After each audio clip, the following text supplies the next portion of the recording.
Nous tous, les êtres humains, quelle que soit notre religion, notre couleur de peau, notre âge, ce que nous avons prévu, nous sommes confrontés au changement climatique. Mes amis, il est commencé. Ne vous demandez pas si on va pouvoir l'arrêter. Ce n'est pas possible. Ce n'est plus possible. Les engagements de la COP 21, déjà, qui ne seront pas tenus, prévoient 2 degrés de plus. Ils ont mis 1,5 degré d'augmentation pour faire plaisir aux îles qui ne pouvaient pas signer, parce que si on ne mettait pas 1,5, ça voulait dire qu'ils signaient, qu'ils étaient d'accord pour être noyés. On a mis 1,5. Mais quand on fait le total de ce que chaque État a prévu de faire, ça fait 3,5 degrés d'augmentation de la température. C'est intenable. Le climat va donc changer. Les courants froids et chauds dans les mers changent. En décembre dernier, la Société de géologie, je crois, internationale, a donné un nouveau nom à la période dans laquelle nous vivons. Vous vous rappelez peut-être de l'école, le Pléistocène, le Tertiaire, le Quaternaire, ça, bon, d'accord. Ben, l'ère dans laquelle nous sommes, le moment dans lequel nous sommes, il l'appelle l'Anthropocène, c'est-à-dire la période où l'être humain change la nature.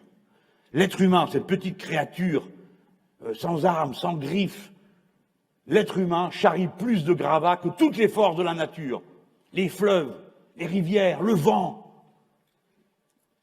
et ainsi de suite. Les traces sont incontestables. On les verra pendant 10 000 ans, 20 000 ans, 50 000 ans, 1 million d'années, il y aura encore la trace de ce que nous avons fait.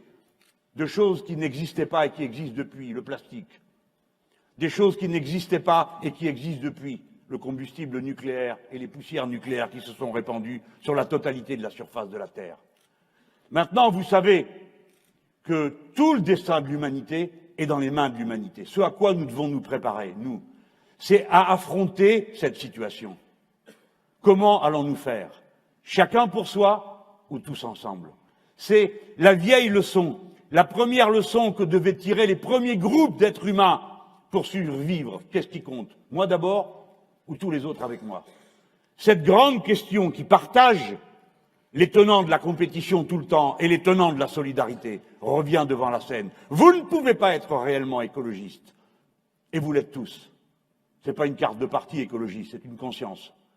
Nous ne le sommes pas si nous ne tranchons pas cette question-là. Il n'y a pas de capitalisme vert. Le problème du capitalisme vert, c'est la couleur. C'est que le capitalisme ne peut pas être vert. Ils ne peuvent pas faire l'accumulation. S'ils refusent l'investissement pour changer les machines, pour changer la production, pour changer le sort des travailleurs qui travaillent derrière ces machines, c'est ce défi qu'on va devoir relever. Alors moi je vous dis, si nous, la France, nous changeons de cap, si juste nous faisons ça, une constituante et ensuite la planification écologique, ce que nous allons faire, nous les Français, parce que nous sommes une grande puissance technicienne, je ne suis pas en train de faire du nationalisme, c'est pas ça le sujet.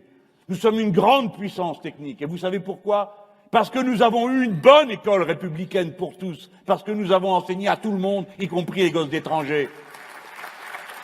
Parce qu'on a fait ce choix-là, parce qu'on a bien traité les gens mieux qu'ailleurs. On a pu accumuler ce qui compte, la meilleure et la plus grande des richesses, le savoir, l'intelligence. C'est une richesse qui, plus vous la partagez, plus il y en a, au contraire de toutes les autres richesses. Le savoir qui va nous aider à répondre. Et nous sommes, parce que nous sommes cette nation-là, nous avons une responsabilité à l'égard du reste de l'humanité. En pensant à ces milliards d'êtres humains qui n'ont pas accès à l'eau potable, qui n'ont pas accès à l'énergie, nous pouvons, nous, parce que nous connaissons les process de production pour le faire, mettre en partage la science et la technique qui permettra à tous ces peuples d'avoir ce dont ils ont besoin en rompant avec l'ancien modèle d'accumulation. Parce que s'ils font tous comme nous, il n'y a plus de vie possible sur la Terre. Et donc, pour que la vie continue, il faudrait que mécaniquement, on continue à les exploiter, qu'on continue à les rabaisser. Parce que s'ils se mettent au même niveau que nous, pour avoir le même nombre de voitures par habitant, le même nombre de produits qui servent à rien, la planète va mourir.